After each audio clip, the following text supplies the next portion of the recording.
इन दोनों की हमारे पास इक्वेशंस लिखी हुई हैं, मैं दोनों की इक्वेशंस के ऊपर बात कर लेता हूं। एक है मेरे पास किसकी, हमारे लो फ्रीक्वेंसी सिग्नल। तो लो फ्रीक्वेंसी सिग्नल की जो इक्वेशन है जिसे मॉड्यूलेटिंग की कह रहे हैं, विद रिस्पेक्ट टू टाइम वो वेरी कर रही है। हमेशा सबसे पहले एक एम्पलीट्यूड लिखा जाएगा, फिर ट्रिग्नोमेट्रिक फंक्शन होगा और उसके बाद ट्रिग्नोमेट्रिक फंक्शन अप्लाई होगा सब एंगल के ऊपर, जिसको हमने फ्रीक्वेंसी और टाइम की जबान में ट्रांसफॉर्म किया हुआ फ्रीक्वेंसी मॉड्यूलेटिंग सिग्नल की, यानी लो फ्रीक्वेंसी की। इसी तरीके से मेरे पास है कैरियर जो फ्रीक्वेंसी है हमारे पास, या कैरियर जो सिग्नल है, कैरियर सिग्नल मुझे लिखना चाहिए। तो कैरियर की जो हमारे पास इक्वेशन है वो C लिखा हुआ है, C stand for the carrier. T का मतलब है कि टाइम के साथ साथ वेरी हो रही है, कोई एम्पलीट्यूड होना चाहिए, एम्पलीट्यूड को हमारी किताब वाले ने A लिखा है। अब आपके समझ में आ रहा होगा कि हमेशा सबसे पहले एम्पलीट्यूड होगा, फिर ट्रिग्नोमेट्रिक फंक्शन होगा। तो हमारे पास ट्रिग्नोमेट्रिक फंक्शन साइन है जिसके साथ 2 पाई ft, ये भी आपके समझ में आना चाहिए। और अगर इनिशियली कोई एंगल है तो उसको हम फाई से रिप्रेजेंट कर रहे हैं, जिसे हम कहते हैं फेज एंगल। ओके, सो यहां जो फ्रीक्वेंसी है वो हमारे पास कैरियर की फ्रीक्वेंसी है fc। This frequency is a very high frequency carrier की, and this fm is a very low frequency. Okay, अब जरा गौर से बात सुन लीजिए, यहां पर एक अहम बात है, और वो अहम बात है मॉड्यूलेशन की टाइप्स। वो है टाइप्स ऑफ मॉड्यूलेशन। हमने क्या करना है, हमारे लो फ्रीक्वेंसी सिग्नल ने या हमारे लो फ्रीक्वेंसी सिग्नल के एम्पलीट्यूड ने, ऐसे कह लीजिए, ओके, कौन सा वाला, ये वाला, ये जो कि वक्त के साथ साथ अपने आप को क्या कर रहा है, चेंज कर रहा है। इसको मैं एम्पलीट्यूड कह रहा हूं, इसको आप ऐसे कह लीजिए कि this is basically the voltages. तो लो फ्रीक्वेंसी सिग्नल के वैरिंग वोल्टेजेस, वो वोल्टेजेस जो कि मुसलसल तब्दील हो रहे हैं। देखो ना, जब मैं आस्था बोलता हूं तो वोल्टेजेस की वैल्यू कम होगी, जब मैं तेज बोलूंगा और तेज बोलूंगा, आवाज तेज करूंगा, तो जो मैंने बताया था माइक होता है और वो इलेक्ट्रिकल सिग्नल्स जनरेट करता है, तो वो ज्यादा वोल्टेजेस जनरेट करेगा। ओके, सो ये जो मेरा लो फ्रीक्वेंसी सिग्नल का वोल्टेजेस है, ये मेरे हाई फ्रीक्वेंसी के अगर किसको चेंज कर रहा होता है, एम्पलीट्यूड को चेंज कर रहा होता है। अगर मेरा लो फ्रीक्वेंसी सिग्नल कैरियर के एम्पलीट्यूड को चेंज करता है, so this is called amplitude modulation. This is called amplitude modulation, जिसको AM कहते हैं। अगर मेरे लो फ्रीक्वेंसी सिग्नल के जो वोल्टेजेस हैं वो मेरे हाई फ्रीक्वेंसी सिग्नल की फ्रीक्वेंसी को चेंज कर रहे होते हैं, फ्रीक्वेंसी को, so this is called frequency modulation, जिसको हम FM कहते हैं। आपने सुना होगा FM स्टेशन, FM, बहुत सारे मुख्तलिफ FM स्टेशन होते हैं।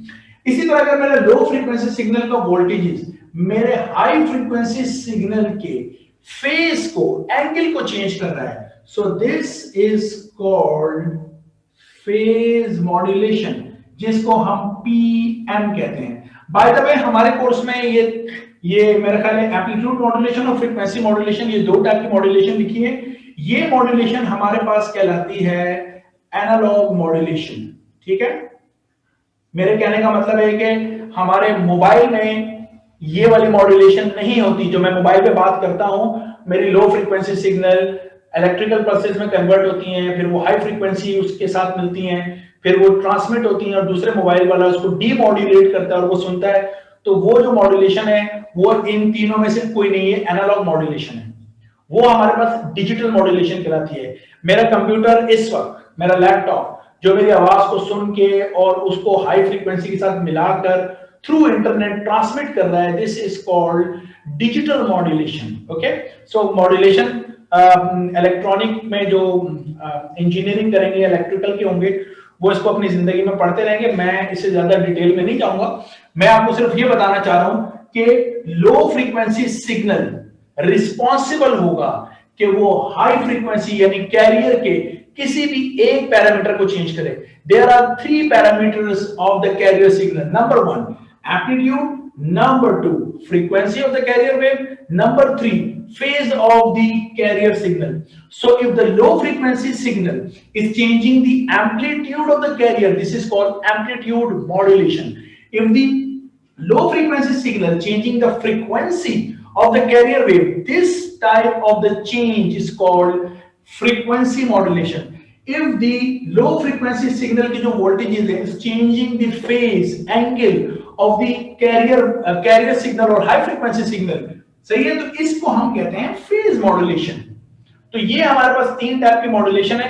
इन तीन टाइप की मॉड्यूलेशन की मेरा ख्याल है कि मुझे कुछ थोड़ा सा और भी बहुत ही ब्रीफली मैं इसके बारे में और बता देता हूं कि ये किस तरीके से चेंज कर रहा होता है, और उसके बाद हम इस टॉपिक को वाइंड अप कर देंगे। इसकी और ज्यादा मैथमेटिक्स में नहीं जाऊंगा। अगर फिर कभी कोई टाइम मिला तो मैं इंशाल्लाह फिर इसके बारे में और डिटेल में बात करूंगा या कोई वीडियो बना दूंगा। लेकिन मेरा ख्याल अब तक जितना मैंने डिस्कस किया, it is more than enough for intermediate student, क्योंकि इतना इंटरमीडिएट के स्टूडेंट्स ना तो पढ़ते हैं ना तो कोई डिस्कशन करते हैं इन टॉपिक के ऊपर, जिन टॉपिक के ऊपर मैंने इस वक्त डिस्कशन आपसे की है। ओके, तो इसको जरा इन दो को मैं थोड़ा सा और बता देता हूं और उसके बाद इसको वाइंड अप कर देते हैं।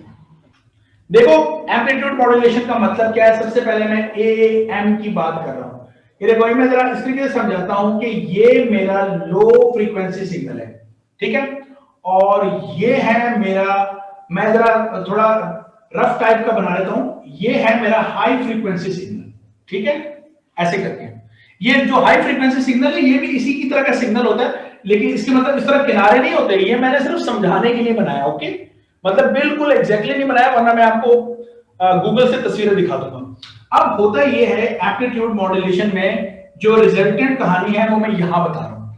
कहानी ये है, हमारे पास देखो यहां पर ये हो रहा है कि ये वो जगह है जहां तक मेरा ये जो लो फ्रीक्वेंसी सिग्नल है, और ये कौन सा सिग्नल है, ये हाई फ्रीक्वेंसी सिग्नल है जिसको कैरियर कह रहा हूं।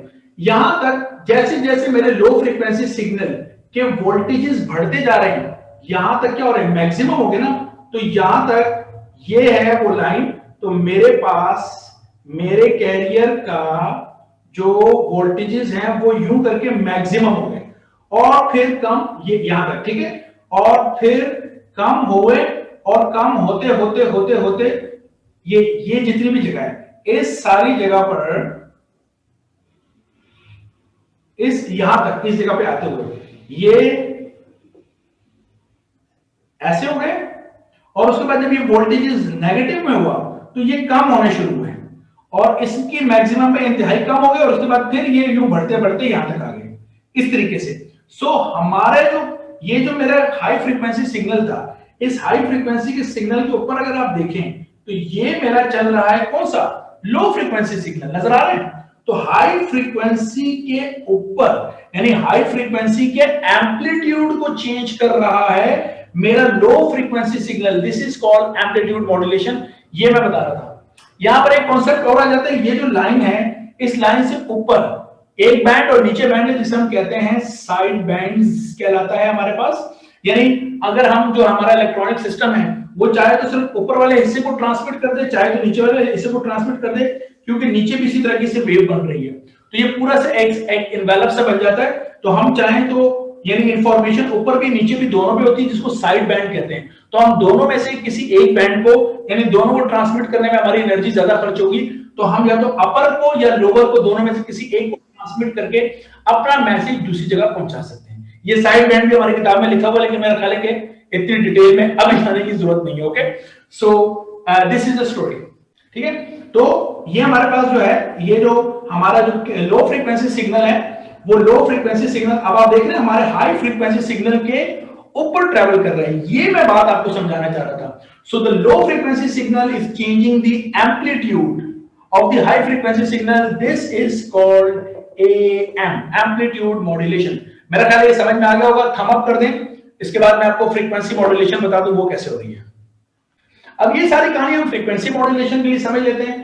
फ्रीक्वेंसी मॉड्यूलेशन, ये जो एफएम चैनल होते हैं, इनकी फ्रीक्वेंसी 88 मेगाहर्ट्ज से 108 मेगाहर्ट्ज होती है। मेगा का मतलब ये हुआ कि ये 10 की पावर 6 है ना, 10 की पावर 6, तो बहुत हाई फ्रीक्वेंसी है। तो एफएम की जो रेंज है वो 88 मेगाहर्ट्ज से 108 मेगाहर्ट्ज होती है। प्लीज इसको आप लोग याद रखिएगा, ठीक है। और हमारे एफएम जितने चैनल्स हैं उसका भी आपको पता है, इस एफएम फ्रीक्वेंसी मॉड्यूलेशन में कुछ और कैरेक्टरिस्टिक्स होती हैं जिसकी वजह से हम आमतौर पे एएम चैनल की जगह पे एफएम चैनल को ज्यादा पसंद करते हैं। सो इसके अंदर भी सारी कहानी इसी तरीके से कि अगर ये मैं लो फ्रीक्वेंसी सिग्नल बना रहा हूं, ठीक है, ये मेरा लो फ्रीक्वेंसी सिग्नल है और ये मैंने जनाबे अली बना दिया हाई फ्रीक्वेंसी सिग्नल, ओके। तो अब हमारे पास एफएम क्या होगा? एफएम ये होगा कि यहां तक आप देख सकते हैं कि यहां पे क्या हो रहा है, ये यहां तक पहले इसका एम्पलीट्यूड इंक्रीज किया, वोल्टेजेस इंक्रीज किया और फिर डिक्रीज किए। जब वोल्टेजेस इंक्रीज कर रहे हैं तो मेरी फ्रीक्वेंसी बहुत ज्यादा हो गई, ठीक है, और उसके बाद मेरी फ्रीक्वेंसी फिर नॉर्मल हो गई और इसमें आते हुए मेरी फ्रीक्वेंसी और ज्यादा कम हो गई और फिर दोबारा से मेरी फ्रीक्वेंसी ज्यादा होना शुरू हो गई। तो जिस वक्त मेरे पास क्रस्ट आता है लो फ्रीक्वेंसी का, ठीक है, जिस वक्त लो फ्रीक्वेंसी का क्रस्ट आता है उस वक्त मेरे कैरियर की, दिस इज हाई फ्रीक्वेंसी, जिसको हम क्या बोलते हैं, कैरियर बोलते हैं। तो जो कैरियर है उसकी फ्रीक्वेंसी ज्यादा हो जाती है और जब लो फ्रीक्वेंसी सिग्नल यानी उसके जो वोल्टेजेस हैं वो रिवर्स डायरेक्शन में इंक्रीज करते हैं तो मेरी फ्रीक्वेंसी बहुत कम हो जाती है। तो मेरे कहने का मतलब ये है कि मेरे लो फ्रीक्वेंसी सिग्नल का वोल्टेजेस मेरे हाई फ्रीक्वेंसी सिग्नल की किसको चेंज कर रहा है, फ्रीक्वेंसी को चेंज कर रहा है। This is called frequency modulation, इसको हम कहते हैं फ्रीक्वेंसी मॉड्यूलेशन, राइट। सो यहां तक मेरा ख्याल है काफी बातें हमने कर ली है एम्पलीट्यूड मॉड्यूलेशन की, फ्रीक्वेंसी मॉड्यूलेशन की, एंड दिस इज इनफ। यहां तक मेरा ख्याल है काफी है और यस इनफ है। ये सारी बातें बस आपके जहन में रहनी चाहिए और इसके से रिलेटेड कोई भी क्वेश्चन हो तो आप वो मुझसे पूछ सकते हैं, ठीक है। सो यहां तक मैं आज इसको यहीं तक रखूंगा और बाकी बातें मैं अब आपसे कल करूंगा, देखूंगा कल मेरी तबीयत कुछ थोड़ी सी बेहतर नहीं है। सर ये चैप्टर एंड हो गया है?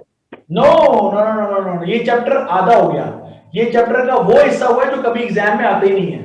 अब आप बोलेंगे पढ़ा क्यों दिया, बस पढ़ा दिया, क्या करें, आपके पास बहुत टाइम है। अभी फरवरी आपका चल रहा है तो मेरा ख्याल है हमने अच्छा खासा कोर्स कंप्लीट किया हुआ है, ठीक है। सो इसलिए मैंने मुनासिब ये समझा कि आगे लोग एप्टीट्यूड टेस्ट पढ़ते हैं, फिर एप्टीट्यूड टेस्ट में ये सारी बातें समझ में नहीं आती। यस ऐसा ये बात है, मुझे पता है कि आप बोलेंगे कि ये क्यों पढ़ा दिया, but that is included in the course ना, हमारी किताब में लिखा हुआ है। मैं कोई अलग से तो बातें नहीं लिख रहा है, लेकिन अगर ये सब कुछ आप इसको एग्जाम के पॉइंट ऑफ व्यू को छोड़ के वैसे ही एक बार पढ़ लेना, जो मैंने आपको पढ़ाया वो एक बार पढ़ लें, तो आपकी नॉलेज इंशाल्लाह एक अगले लेवल के ऊपर होगी और आपको बहुत सारी चीजें बहुत अच्छी समझ में आएंगी। आप देख सकते हैं फर्स्ट ईयर की वेव्स यहाँ पर किस तरह इस्तेमाल हो रही थी, लेकिन चूंकि हम वहां पर भी छोड़ देते हैं, बच्चे नहीं पढ़ते, तो यहाँ पर भी उनका यही असर होता है और यही वजह है कि फिर एप्टीट्यूड टेस्ट में उनको एडमिशन लेना पड़ता है और पढ़ना पड़ता है।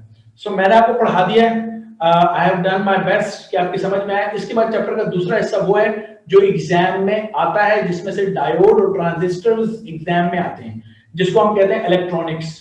सो in the next class I will start electronics, okay.